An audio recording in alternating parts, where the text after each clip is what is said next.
Assalamualaikum warahmatullahi wabarakatuh. Kembali lagi di channel Radio Horor. Untuk kisah kali ini saya akan membawakan sebuah cerita dari tulisannya akun Twitter @junoaki.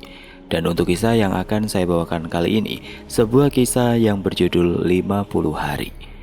Dan sebelum kita lanjut ke ceritanya, tekan dulu tombol like video ini dan jangan lupa tekan juga tombol subscribe channel ini. Nyalakan juga lonceng notifikasinya agar tidak ketinggalan cerita-cerita lainnya dari channel ini. Dan buat teman-teman yang pengen membaca langsung ceritanya, nanti silakan saja kunjungi linknya yang nanti akan saya sertakan di kolom deskripsi. Dan seperti apa untuk kisah kali ini, langsung saja kita masuk ke ceritanya. 50 hari pertama, dia akan menuruti semua kemauanmu. 5 hari selanjutnya, dia pelan-pelan akan mati. Sleman hari itu panas sekali. Aku tidak pernah menyukai udara Sleman yang sumuk, kalau kata orang Jawa. Kuparkir mobilku di rumah kontrakan yang sudah menaungiku selama 6 bulan terakhir. Ya, namaku Jenny, dan aku adalah seorang mahasiswa tahun ketiga di sebuah PTN terkemuka di kota Jogja. Seperti layaknya anak muda perantau lainnya yang menginginkan kebebasan, aku memilih mengontrak bersama teman-temanku di sebuah kontrakan di dekat kampus. Kontrakan ini sebenarnya adalah rumah dari keluarga salah satu teman kontrakanku. Namanya Citra. Pemilik rumah ini adalah tantenya Citra. Setelah bercerai, rumah ini tidak ada lagi yang menempati hingga tantenya menyuruh Citra untuk menjadikan rumah ini sebagai kos-kosan putri. Namun karena saat itu geng kami yang sudah bersahabat sejak SMA ingin sekali tinggal di satu kos yang sama.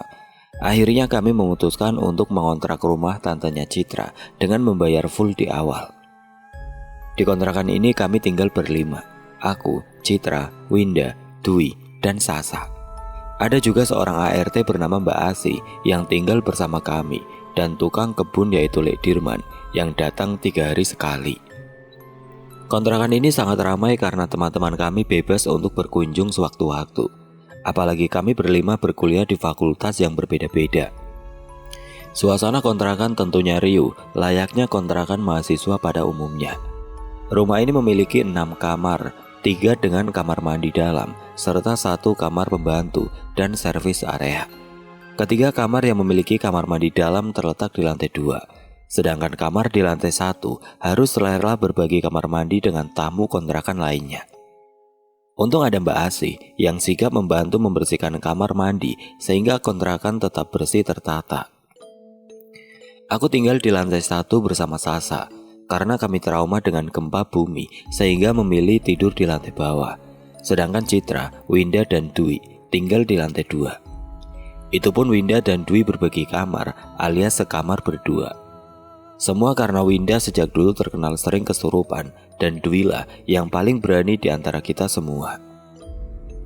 Konon memang Winda adalah anak indigo sejak lahir sehingga sering mengalami kesurupan dan melihat hal-hal yang tidak bisa dilihat oleh kami semua. 2 kamar kosong lainnya memang sengaja dibiarkan kosong agar sewaktu-waktu jika ada teman atau keluarga yang datang bisa menginap. Semua berjalan lancar. Hingga suatu hari kami mendapati Citra pulang dengan beberapa luka lebam di sekujur tubuhnya. Saat ditanya ia bilang jatuh dari motor. Kebetulan Citra memang menyukai motor lelaki, padahal badannya bisa dibilang mungil, sehingga kami tidak kaget. Hanya saja Sasa yang menginterogasi Citra dengan nada khawatir dan curiga karena motor Citra terparkir dengan aman, tanpa lecet sedikit pun. Hari ini pun tidak jauh berbeda karena Citra kembali pulang dengan bekas memar di lengan dan wajah yang bengkak. Sasa yang khawatir segera menelpon Dwi dan aku yang saat itu tengah berbelanja bulanan di supermarket agar segera pulang. Apalagi kali ini Citra sedikit murung. "Cit, gue belum masuk gak?" ujarku sambil mengetok pintu kamarnya. "Masuk aja Beb." Suara Citra terdengar pelan. "Kenapa?" Aku membuka pintu dan mendapati Citra tengah berbaring di kasur. Seperti kata Sasa, tangannya memar dan wajahnya bengkak seperti habis menangis. "Lu kenapa? Lu jatuh lagi?" "Iya Beb, tadi lagi nyoba motor baru Fikri," kata Citra pelan. Fikri adalah pacar Citra yang sudah berpacaran sejak awal kuliah. Aku merasa ada sedikit kebohongan dari suara Citra yang lemas, tidak seceria biasanya. Namun aku mencoba menghargai keinginannya untuk tidak menceritakan masalah yang sebenarnya menimpanya. Oh, ya wis kalau begitu. Mau trombopop nggak buat memar? Tanyaku sambil meraih kotak P3K yang sudah aku tenteng-tenteng sejak tadi. Citra mengangguk. Yang aku tahu bahwa kebenaran akan segera terungkap dan menjadi awal kisah malang yang menimpa Citra, keluarganya, serta kami para penghuni kontrakan. Siang itu aku, Dwi, Winda, dan Sasa baru pulang nongkrong dari mall. Sebagai anak kelahiran ibu kota, memang hobi kami adalah menghabiskan waktu di mall dan pusat perbelanjaan.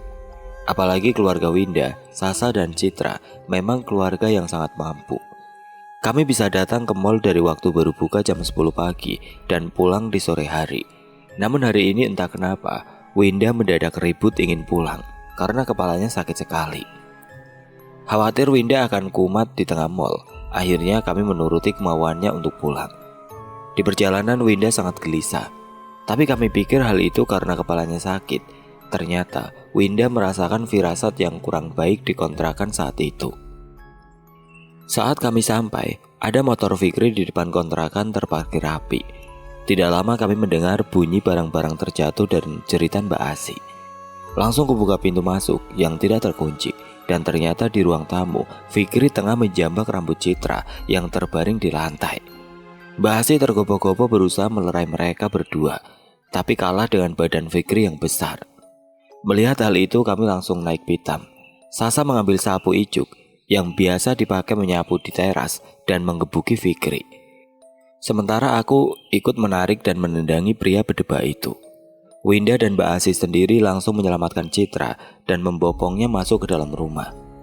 Kata-kata kasar terus terucap dari mulutku dan Sasa. Di luar Dwi berteriak minta tolong, sehingga warga di sekeliling rumah mulai berdatangan untuk melerai kami. Akibat peristiwa itu kami dilerai Pak RT dan Fikri diusir dan tidak boleh datang lagi ke wilayah tempat tinggal kami. Tidak hanya itu, kami pun terkena dinasihati tidak boleh membawa laki lawan jenis ke dalam rumah kontrakan karena kami semua perempuan. Malam itu kami semua tidur di kamar Citra. Winda dan Sasa tidur di kasur bersama Citra, sedangkan Dwi di sofa dan aku di karpet. Kami menyalakan TV dan menonton film kartun bersama untuk meredakan ketegangan akibat peristiwa yang terjadi di siang hari itu. Cit, janji sama gua, lo gak bakal baikan sama si Fikri lagi, kata Sasa dengan nada berang sebelum kami tertidur. Citra hanya mengangguk lemah. Ia sudah mengaku kalau selama beberapa bulan terakhir ini, Fikri menjadi pribadi yang berubah. Pria yang tadinya sopan dan penyayang itu mendadak menjadi ringan tangan dan mudah tersulut emosi. Hari ini juga Fikri marah sekali karena Citra tidak mau diajak makan bersama karena malas keluar rumah. Masalah sepele seperti itu membuat Fikri mendadak cemburu dan menuduh Citra tidak mau jalan bersamanya karena tidak menganggap Fikri sebagai pacarnya. 2 bulan berlalu setelah kejadian itu tanpa hal yang berarti. Kami juga pelan-pelan sudah melupakan kejadian pemukulan Citra dan sibuk dengan kegiatan kuliah masing-masing. Citra juga sepertinya sedang dekat dengan seseorang yang belum ia kenalkan kepada kami. Setiap kami bertanya, dia hanya berkelakar. Takut digebukin lagi sama kalian. Malam itu aku sedang mengerjakan tugas di rumah temanku yang lain. Sedangkan Winda sedang berpacaran di ruang tamu bersama pacarnya, Chris. Dwi dan Sasa berada di kamar masing-masing. Saat semua mendengar suara gubrak yang sangat kencang di depan rumah, semua berlari keluar termasuk Mbak Asi karena penasaran akan suara tersebut. Ternyata Citra terjatuh dari motornya di garasi. Chris dan Dwi berusaha mengangkat motor dan menggendong Citra. Saat itu mereka tersadar bahwa Citra sangat pucat dan nafasnya tersegal-segal. Tidak menunggu lama mereka semua melarikan Citra ke rumah sakit terdekat. Di situ mereka diberitahu oleh dokter bahwa Citra dalam kondisi demam serta dehidrasi yang cukup parah, sehingga harus dirawat inap selama beberapa hari. Mengetahui kondisi ini sepulangnya dari mengerjakan tugas, aku langsung pulang ke kontrakan untuk menyiapkan barang-barang Citra. Namun baru saja sampai di depan pintu kontrakan, aku merasa ada hawa yang aneh serta bau yang sangat busuk tercium di depan pintu. Mungkin hanya tikus mati, pikirku berusaha mengalihkan sesuatu. Aku segera berjalan ke arah kamar Mbak Asi untuk minta dibantu membereskan barang-barang Citra. Untuk sampai ke servis area, aku harus melewati dapur terlebih dahulu. Dari jendela dapur yang mengarah langsung ke taman belakang, tempat Mbak Asi biasa menjemur pakaian. Aku seperti melihat sosok Citra yang sedang berdiri di dekat jemuran. Kukucek mataku untuk memastikan apa yang kulihat nyata. Dan benar saja, bayangan itu menghilang. Gak mungkin Citra ada di rumah karena anak-anak saat ini berada di rumah sakit bersama Citra. Segera aku berjalan melalui lorong menuju bagian belakang rumah dan sampai ke servis area kamar Mbak Asi. Baru saja aku hendak mengetuk kamar Mbak Asi, terdengar suara Citra lirih di belakangku. Jenny, tolong gua please. Aku tidak berani menengok dan langsung menggedor kamar Mbak Asi lebih kencang lagi. Mbak Asi, bangun! Tidak lama terdengar suara kunci pintu dan Mbak Asi membuka pintu dengan wajah mengantuk. Loh, Non Jenny udah pulang, yang lain udah pulang juga. Belum Mbak, tadi garasi masih kosong. Mbak, bantu aku beresin barang-barang Citra ya. Pintaku sedikit terburu-buru karena bulu kuduku masih merinding akibat peristiwa tadi. Aku yakin sekali itu bukan Citra. Entah kenapa instingku mengatakan yang barusan itu bukan manusia. Mbak Asi sepertinya tidak menyadari kejadian barusan, karena ia berjalan santai seperti biasa menuju lantai 2. Aku mengikuti dari belakang. Kamar Citra memang terkunci, namun Mbak Asi punya kunci cadangannya sehingga kami bisa masuk. Hawa kamar itu terasa pengap, atau singup dalam bahasa Jawa. Sepertinya kamar ini sudah lama tidak dibuka dan dibersihkan. Mbak Asi pun sepertinya merasakan kepengapan itu dan membuka jendela kamar Citra. Duh Non Citra, udah lama gak pulang sih, kamarnya jadi kotor, gumam Mbak Asi. Loh, memang Citra selama ini gak pulang Mbak? Udah beberapa hari ini Non Citra suka nginep di rumah temennya Non. Saya pikir Non tahu, kata Mbak Asi dengan nada biasa. Aku memang cuek sehingga tidak menyadari Citra tidak pulang beberapa hari. Memang kami terbiasa individualis dan tidak saling mengganggu urusan pribadi masing-masing, sehingga tidak memperhatikan kalau Citra tidak pulang ke kontrakan seperti biasanya. Segera aku ambil koper Citra yang berada di bawah kasur dan meminta Mbak Asi menyiapkan baju dari lemari, sementara aku mengambil alat mandi di kamar mandi. Baru saja aku masuk ke kamar mandi, aku langsung dikagetkan dengan jeritan Mbak Asi. Astagfirullahaladzim, jerit Mbak Asi kencang. Aku berlari keluar, Mbak Asi sudah jatuh terduduk di depan lemari. Aku segera menghampiri dan membantunya berdiri. Kenapa Mbak? Barusan waktu Mbak buka pintu lemari, kayak ada anjing hitam loncat keluar Non. Mbak Asi terlihat ketakutan dan menitikkan air mata. Baru aku sadar bahwa ada sesuatu tidak beres yang sedang terjadi saat itu di kontrakan kami. Segera aku kirim pesan melalui BBM kepada Sasa untuk pulang terlebih dahulu, membantu kami. Pesan itu langsung terkirim.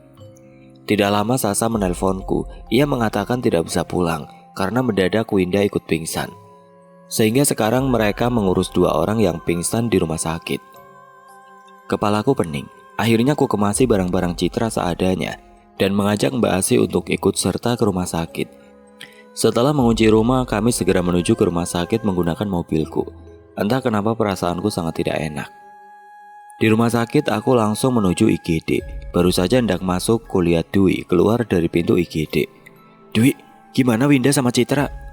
Dwi menggelengkan kepala pelan. Winda bisa-bisanya dong, kita lagi panik dia kumat. Kesurupan lagi. Dwi mengangguk dan mengisyaratkan agar aku dan Mbak Asi mengikutinya menuju IGD. Mbak Asi mengikutiku dari belakang sambil menggeret koper Citra. Dia berbisik pelan. Non, harusnya tadi kita sekalian ambil barangnya Mbak Winda ya. Aku menepuk jidat. Kalau begini kan kami harus balik ke kontrakan sekali lagi ya. Padahal tadi saja kami terbirit-birit meninggalkan kontrakan tersebut. Besok pagi aja deh Mbak. Sementara nanti kalau pada nginep disuruh pakai baju rumah sakit saja. Jujur aku keberatan kalau harus kembali ke kontrakan lagi dan menghadapi kejadian di luar nalar seperti tadi. Tapi aku juga males kalau harus menceritakan kejadian ini. Selain di luar akal sehat, aku sebenarnya tidak percaya akan hal-hal seperti itu. Walaupun sudah beberapa tahun terakhir ini, aku berusaha menerima bahwa teman sekontrakanku ada yang hobi kesurupan. Iya non, nanti saya bareng non ya, saya juga takut, kata Mbak Asi sambil berbisik. Di IGD aku mendapati pemandangan yang sedikit surreal.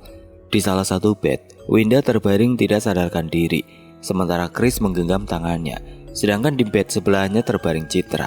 Namun Citra yang terbaring tidak seperti Citra yang ku kenal. Tubuhnya kurus dan kulitnya benar-benar pucat. Di bawah matanya, terdapat lingkaran hitam yang cukup tebal, seperti tidak tidur berhari-hari.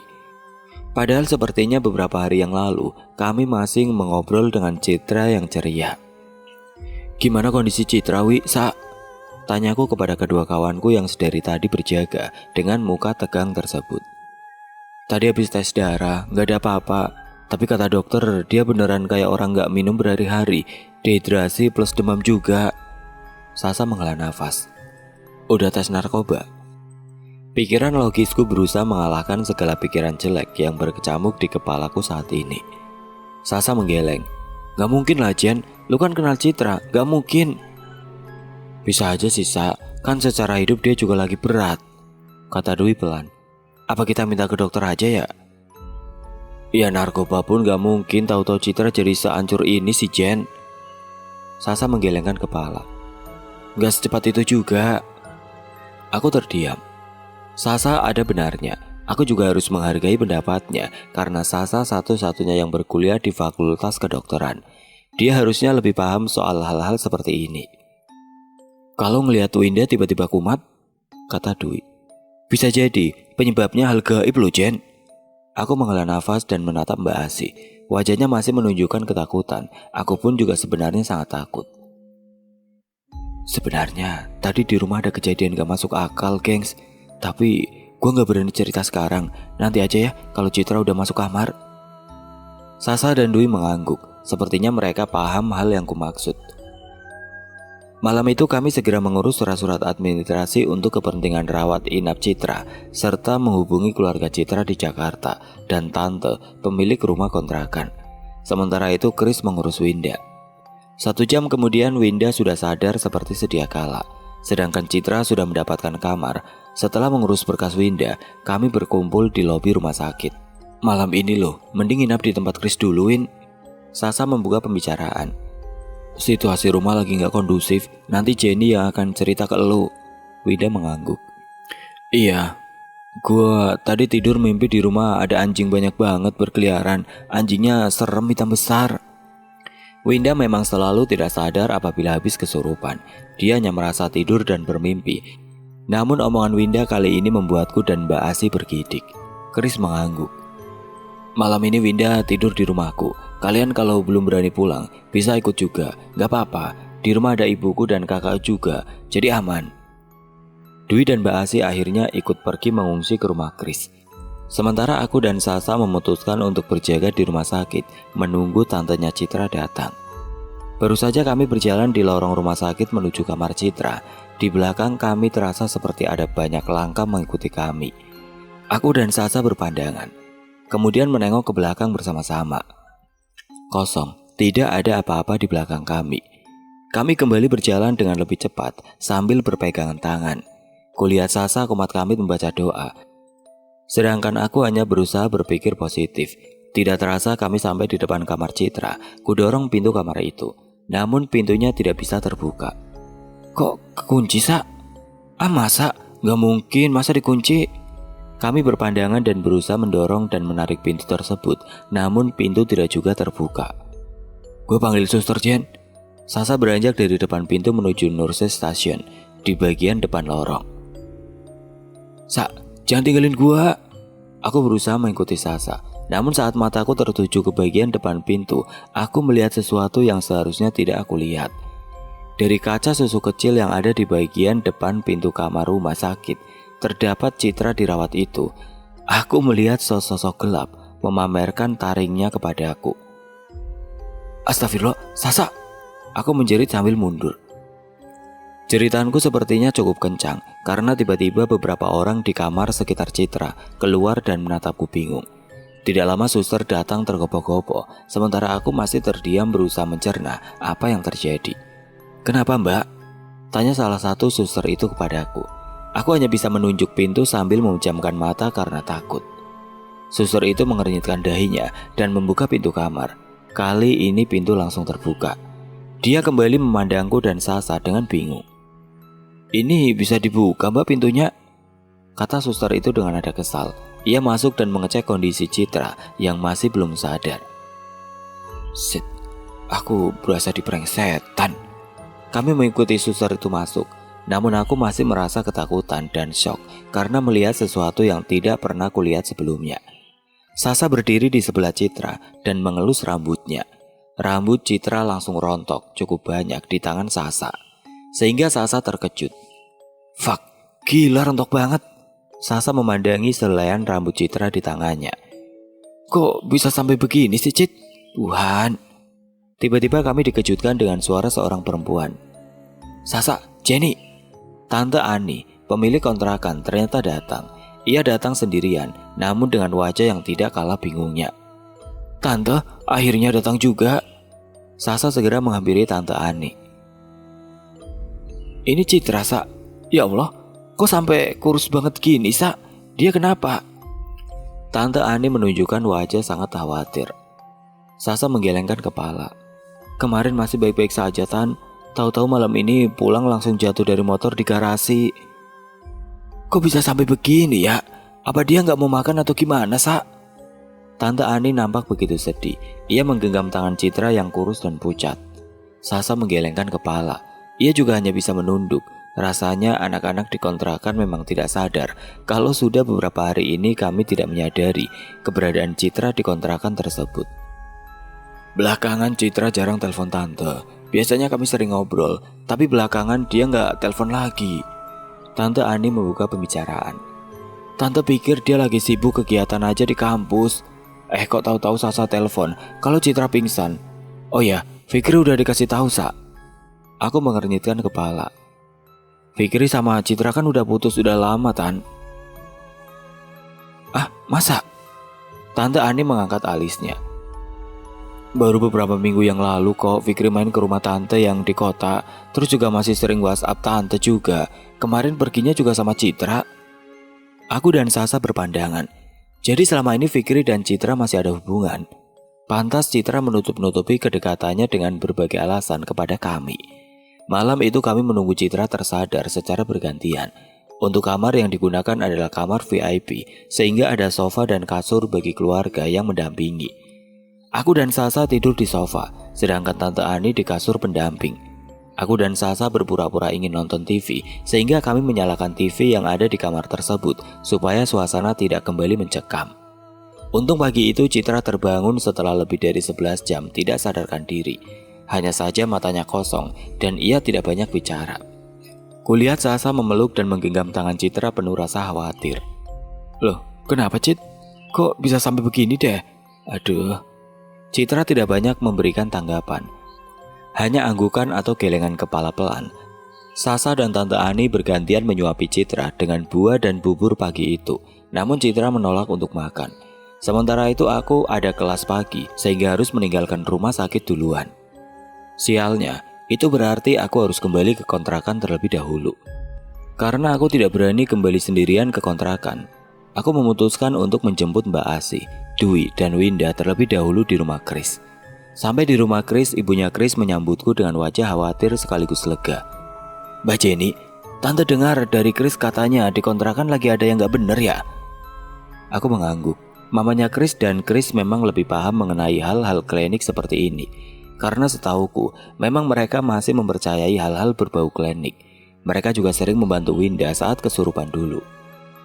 "Ini tante kasih garam, nanti ditabur di sekeliling rumah. Dan kalau bisa, ditabur di depan pintu kamar dan jendelanya Citra dan Winda ya." Ibunya Kris menyerahkan setoples garam kepadaku. Aku mengambil toples besar berisi garam kasar dari tangan ibunya Kris sambil mengucapkan terima kasih. Jujur ini memang di luar nalar dan logikaku, sehingga aku hanya mengiyakan. Paling nanti yang bertugas menabur adalah Winda dan Kris. Tidak lama, Winda, Mbak Asi, dan Dwi sudah siap untuk pulang. Kami berpamitan. Tidak lupa mengucapkan terima kasih pada Kris dan ibunya yang sudah sigap menampung pengungsi dari kontrakan kami. Nanti kalau ada apa-apa jangan ragu kesini ya Mbak Jenny. Tante pasti bantu semampu tante, pesan Ibu Kris kepadaku sebelum kami pulang. Di perjalanan aku menceritakan hal yang terjadi padaku dan Sasa, serta cerita kedekatan kembali antara Fikri dan Citra yang tidak kami ketahui sebelumnya. Winda hanya mengangguk-angguk sementara Mbak Asi berkali-kali bersikir mendengar ceritaku. Tidak terasa kami sampai di kontrakan. Suasana kontrakan masih terasa mencekam saat aku memarkirkan mobilku di garasi seperti biasa. Tiba-tiba muncul Lek Dirman mengagetkanku. Loh, baru pada pulang dari mana? Pantas saja datang rumah kosong, garasi berantakan. Duh Lek, bikin kaget aja. Aku berusaha berkelakar. Iya, semalam Mbak Citra masuk rumah sakit karena pingsan. Loh, sakit apa Mbak Citra? Tanya Lek Dirman, mukanya seperti kebingungan. Dehidrasi Lek, sekarang dirawat di rumah sakit, jawab Dwi sambil membuka pintu kontrakan. Aku melihat gelagat Lek Dirman seperti kebingungan. Kenapa Lek? Ada apa? Lek Dirman mengangkat alisnya. Sebenarnya tadi saya sudah sempat nyapu halaman depan Mbak. Terus saya nemu bungkusan sajen isinya tulang-tulang seperti dilempar dari luar pagar. Sudah saya bakar Mbak. Kami berpandangan dalam diam. Situasi semakin mencurigakan. Sebenarnya ada apa dengan kontrakan ini dan Citra? Aku masih ingat kalau hari itu aku pergi kuliah dengan perasaan gamang. Kalau dipikir secara logis, apa yang terjadi hari itu memang tidak bisa dijelaskan dengan akal sehat. Apalagi menurut cerita Sasa yang seharian berjaga di rumah sakit, memang Citra sulit diajak berkomunikasi. Kami bersepakat Sasa yang paling dekat dengan Citra akan menjemput keluarga Citra di Bandara Adi Sucipto. Sedangkan Dwi dan aku akan menunggu Citra karena Tante Ani sang pemilik kontrakan akan pulang untuk mandi dan berganti baju terlebih dahulu. Sebelumnya kami sudah sepakat tidak menceritakan kondisi rumah kepada keluarga Citra agar mereka tidak ketakutan. Hanya saja Lek Dirman memang sudah menceritakan kondisi rumah kepada Tante Ani lewat telepon. Kami tidak bisa mencegah hal ini karena Lek Dirman memang orang kepercayaan Tante Ani. Jen, gua boleh ikut lo jaga di rumah sakit nggak ya? Tanya Winda lewat pesan singkat BBM kepadaku siang itu. Enggak, kalau lo kesurupan gak ada yang kuat ngangkat. Please, Chris hari ini ada UKM basket. Gua takut di rumah sendirian. Winda kembali membalas. Kan ada Mbak Asi sama Lek Dirman. Winda tidak membalas lagi. Gak lama aku sedikit menyesal membiarkan Winda sendirian di rumah. Hanya saja gak mungkin juga Dwi atau aku berjaga sendirian di rumah sakit. Akhirnya aku putuskan untuk menelpon Winda. Saat telepon tidak tersambung, aku menghela nafas antara kesal dan bingung. Tidak lama Dwi datang menghampiriku yang sedang duduk di kursi tunggu dekat kamar. Kok lu gak masuk ke dalam? Dwi masih bertanya dengan polos. Dia sepertinya lupa kejadian yang menimpaku semalam. Nungguin lo, ayo bareng. Ini Winda pengen ikut ke sini, tapi gue larang. Setelah gue pikir-pikir kasihan juga. Gimana kalau lo telepon dan ajak ke sini? Dwi mengeluarkan ponselnya dan menelpon Winda. Tidak lama nada sambung berupa sebuah lagu bergenre pop Melayu pun terdengar. Kami lupa, selain hobi kesurupan, Winda juga suka alay memasang NSP di HP-nya. Halo Win? Tidak ada jawaban. Dwi mengertitkan dahi. Winda. Tiba-tiba terdengar suara bergemerisik dari ponsel Dwi, serta suara lengkingan yang cukup kencang, dan jawaban dari suara yang kami tahu betul, bukan suara cempreng Winda. Winda! Suara itu menirukan cara Dwi memanggil Winda. Sontak Dwi melempar ponselnya sampai jatuh, dan telepon langsung terputus. Kami berpandangan, bahkan Dwi yang paling pemberani di antara kami pun sepertinya kaget dengan hal yang terjadi barusan. Belum sempat menarik nafas, ponsel itu bergetar menandakan telepon masuk. Dari caller ID yang terpasang, jelas nomor Winda yang menelpon ponsel itu. Dwi segera mengambil ponselnya dan mengangkat telepon itu. Halo Win? Suara Dwi kali ini bernada tinggi. Dwi, lo miss call. Tadi gue lagi mandi, gak denger. Suara cempreng Winda kembali menyambut kami. Aku menarik nafas lega. Iya, ya udah Win, lo kesini aja ya, kita tunggu. Dwi berusaha tetap tenang, walau aku tahu dia pun sebenarnya agak khawatir dengan kondisi Winda di kontrakan. Kami berjalan menuju kamar Citra dalam diam dan tidak berani membahas kejadian barusan. Di kamar, Citra nampak sedang dijenguk beberapa teman kuliahnya yang kami kenal karena pernah beberapa kali main ke kontrakan. Syukurlah, ternyata Citra tidak sendirian dari tadi. Namun Citra sendiri tetap tidak banyak bicara dan hanya berbaring, sementara teman-temannya ngobrol sendiri. Setelah beramah-tamah dengan teman-teman Citra, salah satu temannya yang kukenal bernama Andi membuka obrolan. Mas Fikri nggak kesini toh mbak? Enggak, belum tak kabari. Aku berusaha ngeles. Kenapa Di? Oh enggak mbak, jawabnya sambil melihat ke Citra dengan wajah yang sungkan. Nanya saja. Aku seakan teringat cerita Tante Ani kalau Fikri dan Citra sebenarnya masih ada berhubungan dan seolah-olah belum putus. Rasa penasaranku timbul. Aku meminta kontak Andi dan teman-temannya dengan alasan agar suatu waktu nanti bisa menghubungi terkait perkuliahan Citra. Mereka mengiyakan. Tidak lama Winda datang dengan ceria dan pakaian dengan warna-warni cerah, tabrak lari seperti biasanya.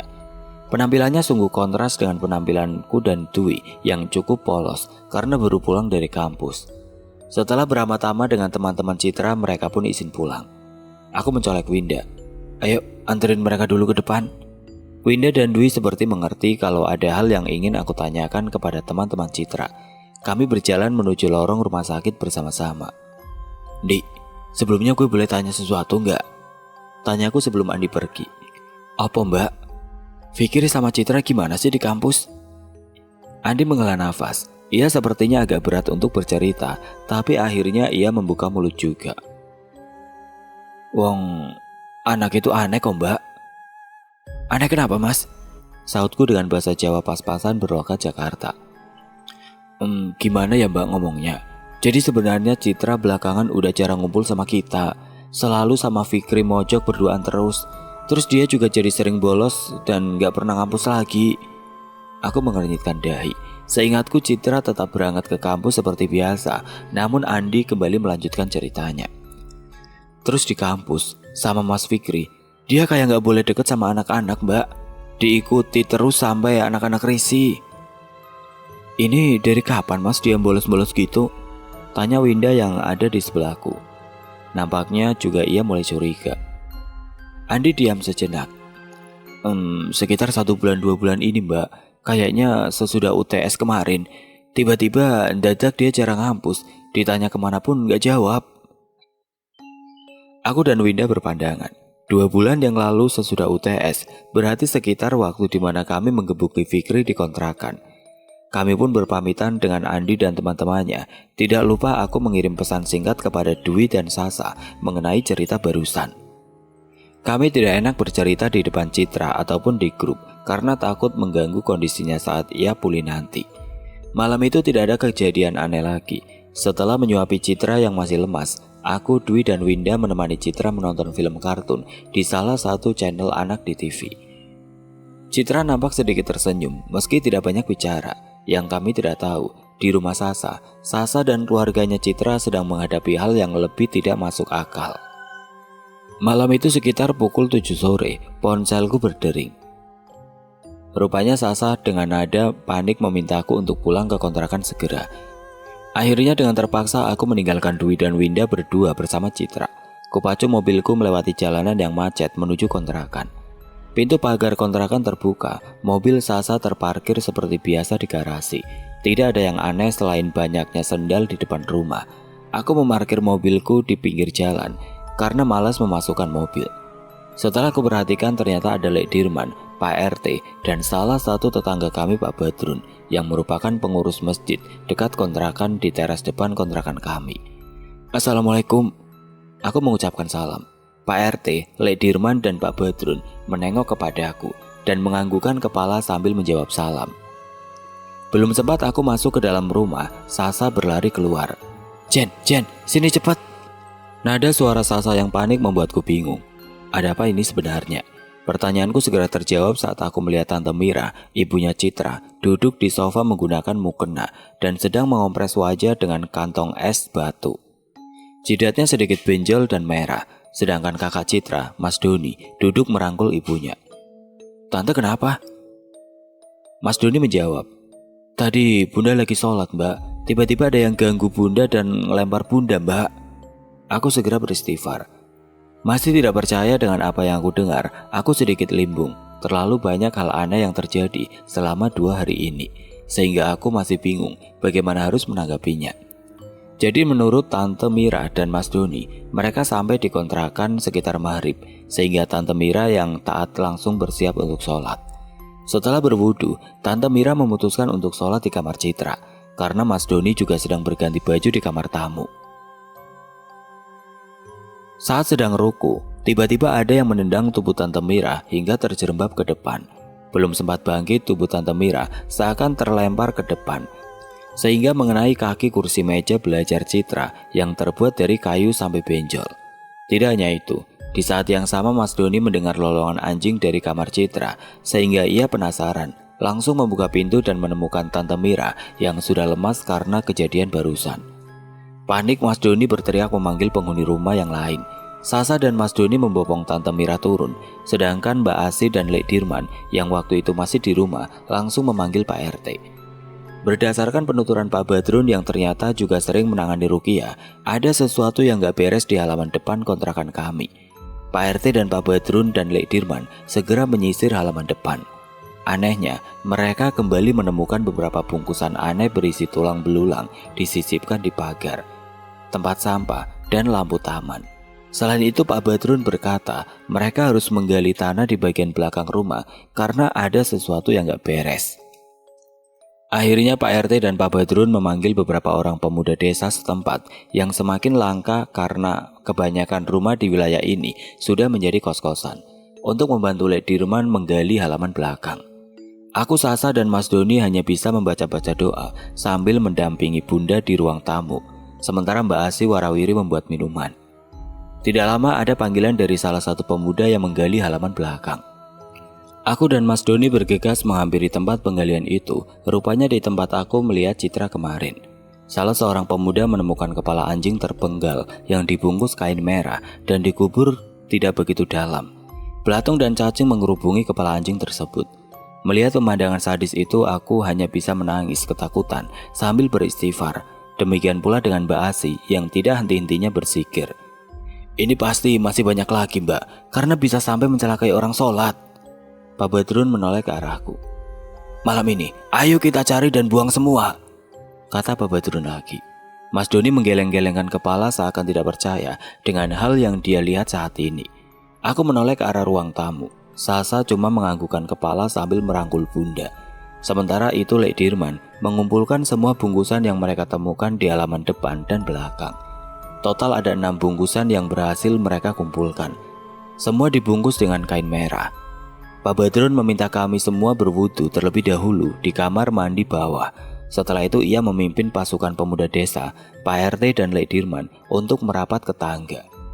Setelah berdoa sebentar, ia meminta kami untuk mengecek bagian belakang lemari, kolong kasur, serta tempat-tempat di mana orang bisa menyelipkan bungkusan-bungkusan aneh tersebut. Pencarian pun dimulai. Mbak Hasim menemukan satu bungkusan di balik tumpukan Indomie di dapur. Aku menemukan satu di balik mesin cuci. Sasa tidak sengaja menemukan satu di balik sofa ruang tamu. Sedangkan Lek Dirman mendampingi para pemuda yang sedang mengobrak-abrik rumah kontrakan kami. Satu persatu terkumpul bungkusan-bungkusan aneh tersebut yang paling banyak berada di kamar Citra. Di dalam lemari, di balik lemari, di kamar mandi, di bawah kasur. Tidak heran hawa di kamar itu terasa sangat aneh. Mendengar hal itu, Bunda hanya bisa terisak sambil beristighfar. Akhirnya, malam itu bungkusan-bungkusan tersebut dibakar di halaman depan setelah dibacakan doa-doa oleh Pak Badrun. Kami semua menghela nafas lega. Seharusnya ini semua sudah berakhir. Tapi ternyata kami salah. Semua ini baru dimulai, setidaknya bagi Citra.